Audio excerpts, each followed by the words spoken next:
Okay, in this part 3 of season 2 lectures, I want to focus in on episode 7 in particular, first of all, the Hank After Dark episode. I think that this episode is the one that is most explicitly, well, this one plus the one where Bojack guest stars on Hollywood Stars and Celebrities, but this is the other episode which is most explicitly concerned with epistemic injustice and with establishing knowledge. This is the one in which Diane accidentally gets swept up in controversy when she says what she believes to be a completely well-known thing, which is that Hank the hippopotamus is a serial sexual harasser. Throughout this entire episode, her words are twisted, and she is told to stop saying things, even if they're true. And she is often told that, yes, what she's saying is known to be true, but we can't act like it's known to be true. And just in general, there's lots of play here with the various ways in which there's a disconnect between her ability to know and say true things and her being treated and given uptake as if she's knowing and saying true things. Now, in general, when women talk about sexual assault, this is well known to be a place where epistemic injustice is especially vivid. It's very hard for victims of sexual harassment to be believed. And then when other women who are not victims try to give them uptake, it's hard for them to be believed. There's a strong tendency to err on the side of taking a man's word for it that he didn't do anything wrong. Now, of course, in a court of law, where the standard for convicting somebody is that they did something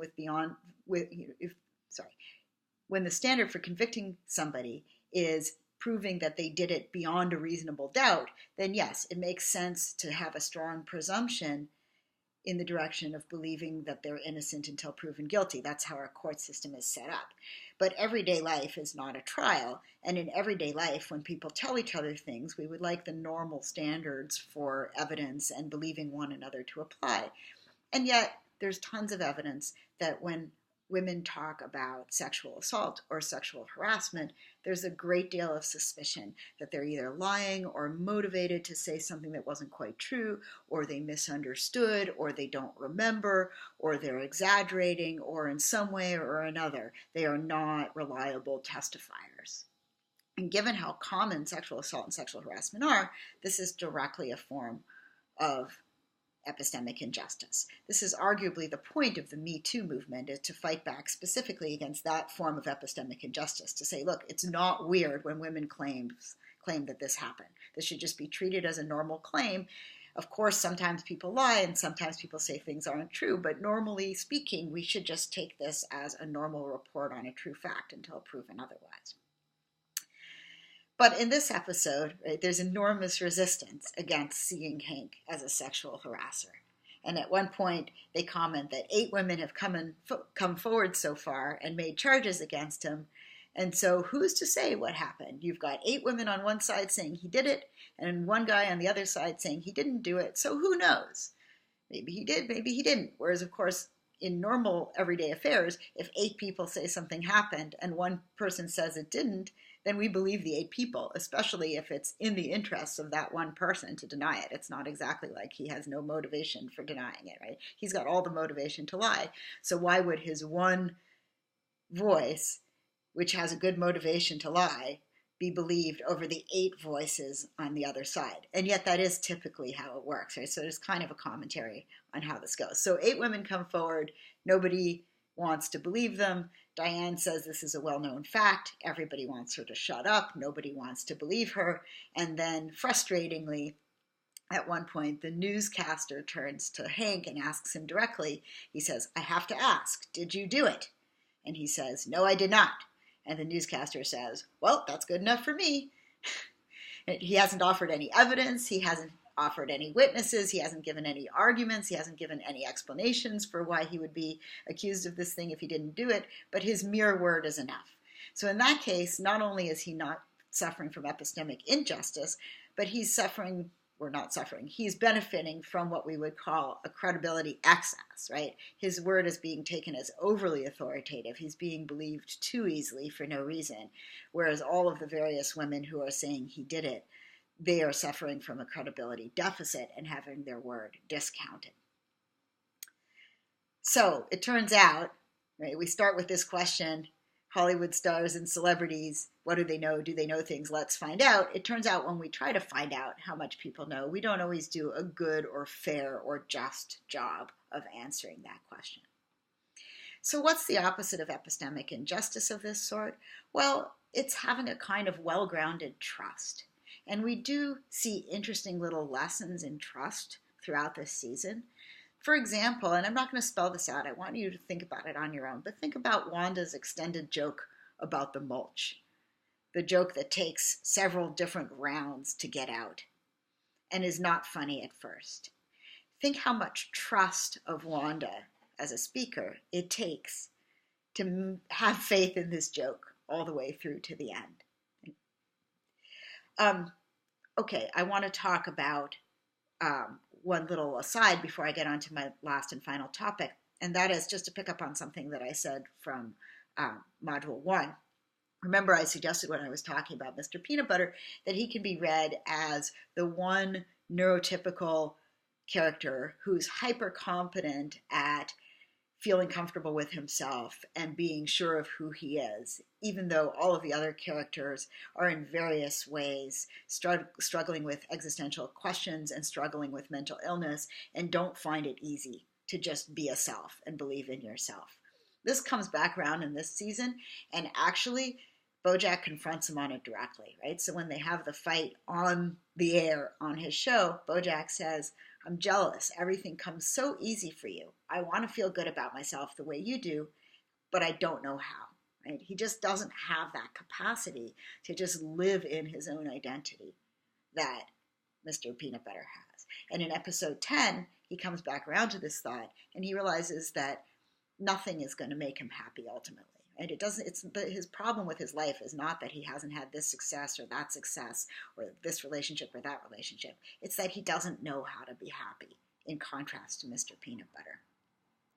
And when he's having this realization, Charlotte says to him, you can't escape you wherever you are. Right? No matter where he goes, he's going to be left with the existential troubles and questions that he has. He can't get rid of them. And this is a sad realization for him. It's not clear it's a realization he manages to have. Let's say it's a sad half realization for him, especially given that it's the exact opposite of what he said to Diane last season, right? When he says to her that Los Angeles is a place where you can live and escape your past and escape whatever it is that you're trying to leave behind and wipe the slate clean and start over. And here he's fleeing from Los Angeles to New Mexico to go visit Charlotte because Los Angeles couldn't, in fact, give him that fresh start after all. And when he gets to New Mexico, Charlotte tells him it doesn't matter where you are. You're going to be you and deal with those problems that you're dealing with and coming to terms with yourself, regardless of where you are. And that leads us, finally, to Charlotte and Charlotte's family and Penny. What do we make of Bojack's visit to Charlotte?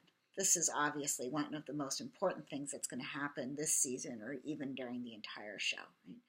Why is he taken with Charlotte's bland, normal family? Why does he want to be part of that family? Why does he want to escape to that life? Why does he get so involved in Penny's teenage drama with her friends? I would argue, there are other interpretations possible, but I would argue that his sense of security and normalcy and comfort was entirely based and built around sitcoms, right? Horsing around in the 90s was where he learned what safety and security and being loved means. That's the time that he felt loved, and that's the time where he understood his life and felt safe. And sitcoms have a certain especially bad sitcoms like Horsing Around, have a certain predictable, bland narrative arc and format, and everything is going to resolve within half an hour and everything is going to be neat.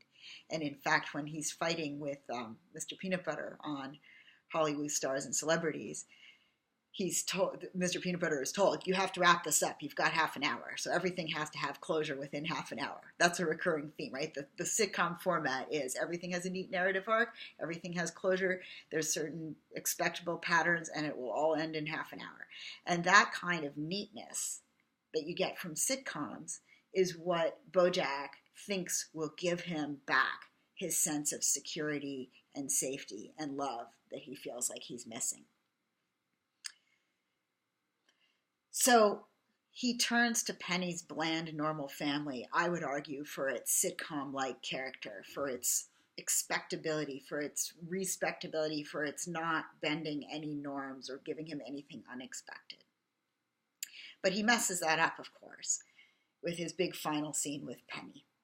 And I'm not going to interpret that scene fully for you because I don't think it's intended to be interpreted fully for you. I think it's intended to be really open-ended and open-textured and ambiguous. And I want you to think pretty hard about it, not just during this unit, but going forward, because it's going to haunt the whole rest of the show. Right? The scene with Penny, where Charlotte catches them together on the boat, this is a turning point for Bojack. What happened in that scene? What didn't happen? What did he do wrong? What does Charlotte think that she knew? To get back to the epistemology theme, what does she think that she knew about what happened between them? And is she right or is she wrong? Right? It's pretty clear that they didn't actually have sex. And the show establishes for us that Penny is 17 and that in New Mexico she's past the legal age of consent. So even if they did have sex, it wouldn't be statutory rape. It would certainly seem to be consensual since Penny was asking for it, and it doesn't seem like they had sex anyway. So if they had had sex, it wouldn't be statutory rape. It would be pretty much consensual, and they probably didn't. So what did Bojack do that was so terrible?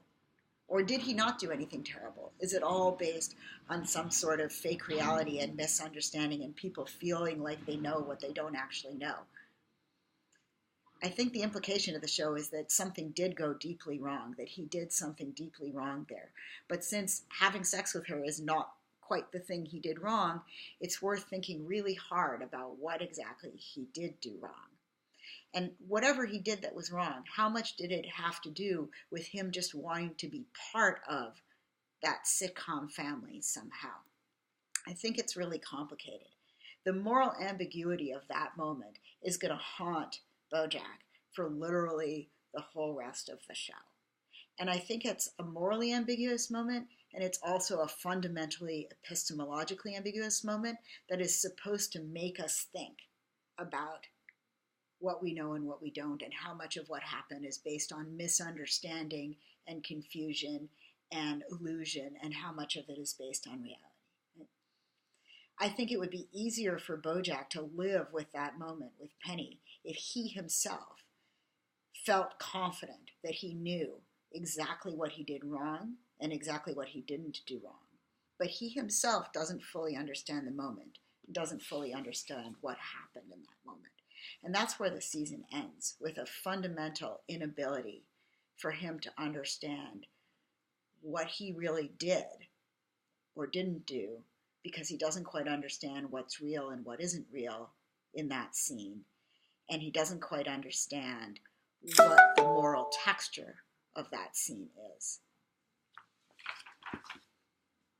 Okay, I'm going to end that there.